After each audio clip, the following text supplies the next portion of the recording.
Igor Tudor is the new Tottenham Hotspur manager on an interim basis, of course. But what bigger way to get your Tottenham Hotspur career started than going against the current leaders of the Premier League and massive North London rivals, Arsenal? Now, this game has huge ramifications, not only at the top of the league, but at the bottom of the league as well, because as everybody knows, Tottenham Hotspur currently sit 16th in the Premier League, desperate for wins, have not won in 2026. And what better way to get that started? Now, today we're going to break down a little preview on the game, formation that me personally I would go with, obviously, if I was Igor Tudor, and we've got to talk about the away team's form as well, because probably that's where we're going to start. Because let's be honest, I've seen a lot of fans, of course, because we all love to see Arsenal fall, but Arsenal have been outstanding this season. Obviously, coming up to 2026, they've been outstanding, deservedly top of the league as well, the best team in the Premier League, and I'd still say they probably still are the best in the Premier League. However, they have faltered recently.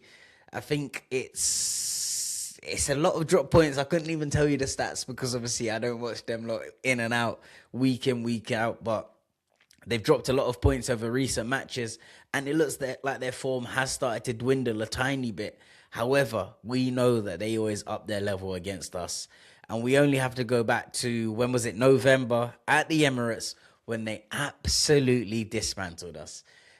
Obviously, Eze, who has not been the greatest this season, of course, was meant to sign for Tottenham in the summer until Arsenal came knocking. But he hasn't been great all season until he came up against Tottenham Hotspur, where he bagged the hat-trick, and we got royally battered over there. So no Spurs fans should be going in and saying, oh, we've got a good chance here, because let's not forget that there's an absolute chasm between us two teams at the minute, not only showing in the Champions League, not only showing in the Premier League, with one sitting on the top, possibly lifting the Premier League title as well, but showing with us being 17th last season, currently sitting 16th, and in a world of problems. We're in a relegation battle. However, this could be our chance. And if Igor Tudor wants to endear himself to the Tottenham Hotspur fan base, there is no bigger chance of doing that by going out this weekend and not only putting on a good performance, but getting a positive result as well. Because what's the point in playing well if we lose? A draw, yes, of course.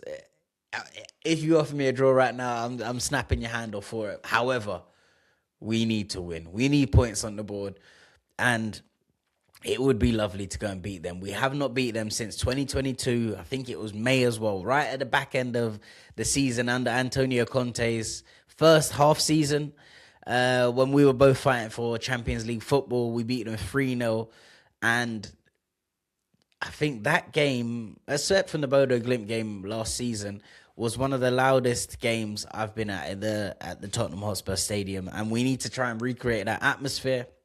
And that's only going to happen if we go out and attack the Arsenal team, get on them from the start, and try and really impose ourselves. And I think that is our massive key point. Yes, I know a lot of fans have said Igor Tudor has no experience of the Premier League, which obviously is true.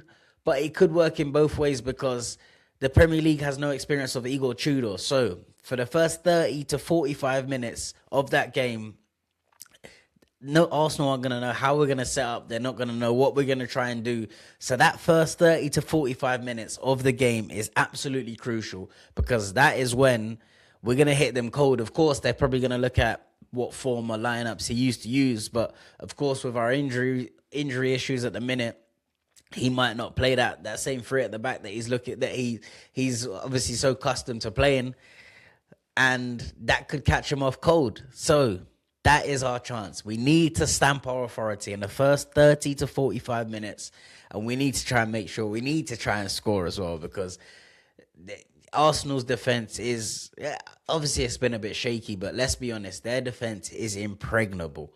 They have an absolute outstanding back four, back five, including the goalkeeper as well, because the goalkeeper has been outstanding.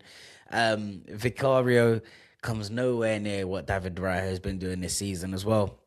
If you watch him carefully as well, he's so He's calm on the ball. Of course, yes, he made a mistake for the goal against Wolves, and people are going to say, oh, but he's shaky. But let's be honest, this season he's made some outstanding saves to save Arsenal from dropping more points as well.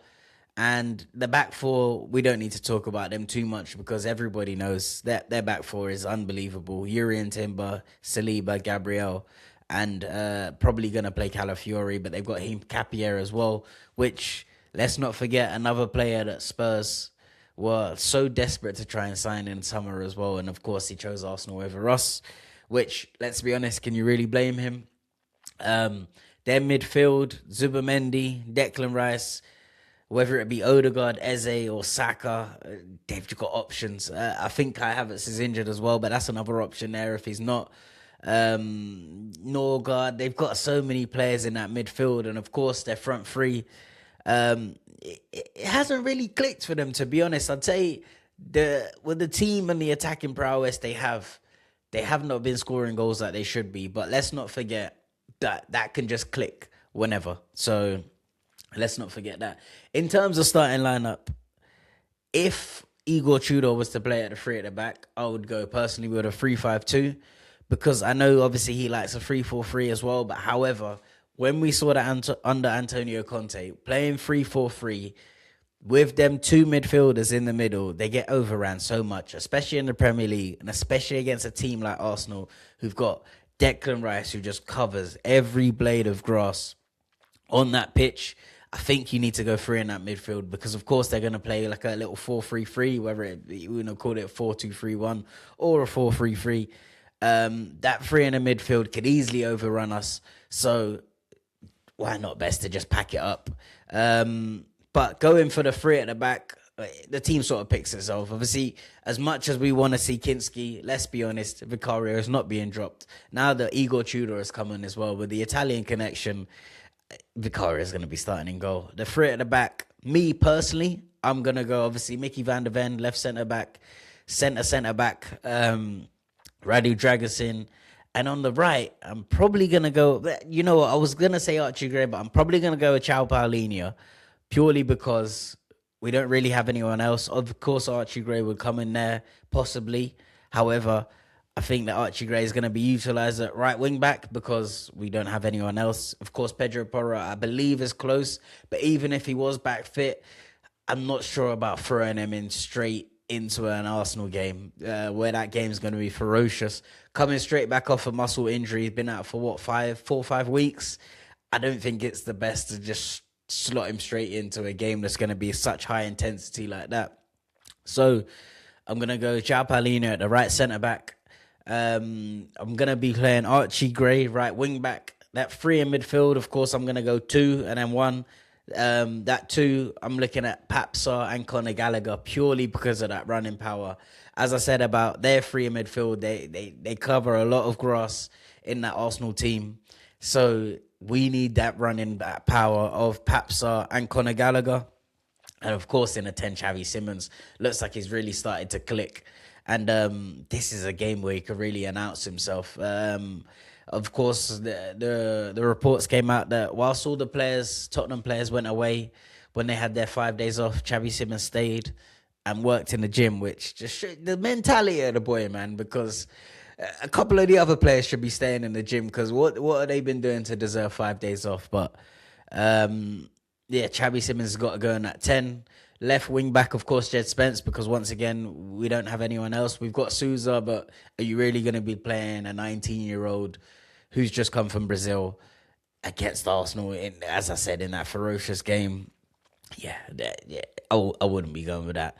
The 2 up front, Kolo Muani and Dom Solanke. I did actually see something that Dom Solanke had a little problem, so maybe he might be on the bench. If it's not Dom Solanke, I'm going with Matthias Tell as well.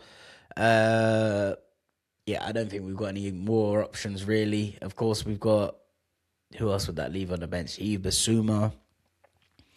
I think that could be it, to be honest. So the team pretty much picks itself. If we're going to go over back 3, that's the team I'd go with. I'm not going to give you a match prediction because let's be honest, as much as I would love to say, yes, we're going to go out and beat them, it's a tough ask. you want to look at form. Yes, their form has started to drop, but if we're looking at form, Tottenham's form is non-existent because we have not won a game in 2026. Our last victory, I believe, in the league was against Crystal Palace. What was that? Just after Christmas, maybe like 27th, 28th of December. We're now coming to the end of February. So what's that? 2 months since our last win. So if we're going form, then Arsenal are still going to be able to beat us. We just got to hope that we get a new manager bounce. As I said, that first 30 to 45 minutes where Arsenal are going to be a bit unaware of what we're going to set up like, we've got to make them minutes count. I think the fans will be really up for it, of course, because Thomas Frank's out. Of course, North London derby.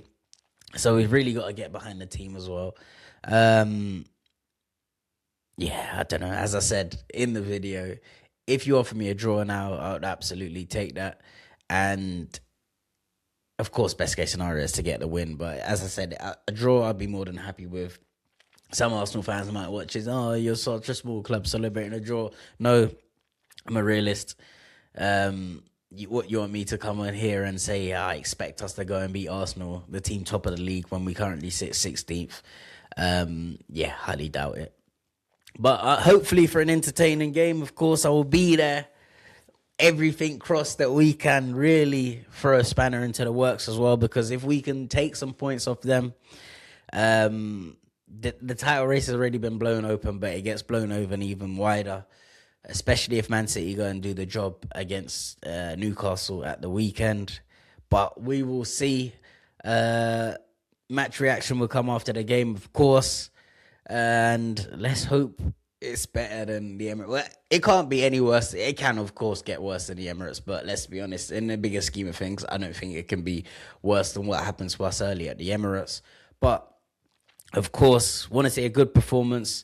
Interesting to see how Igor Tudor really gets on, how he gets into the players. Yeah, big game. The one game that you're just so nervous for every season as well. But you guys let me know in the comments. What are you thinking? What would your starting lineups be? Any match predictions? Yeah, all of that. What do you think about Igor Tudor as well? Of course, we'll be back to do the match reaction after the game Sunday. I'll do it somewhere. I don't know where. I'll do it somewhere. I'll probably set my phone up somewhere in a train station or on a train or something like that. But we'll get something over to you guys. But of course, come on, you Spurs. Let's go and spoil this title party. Peace and love.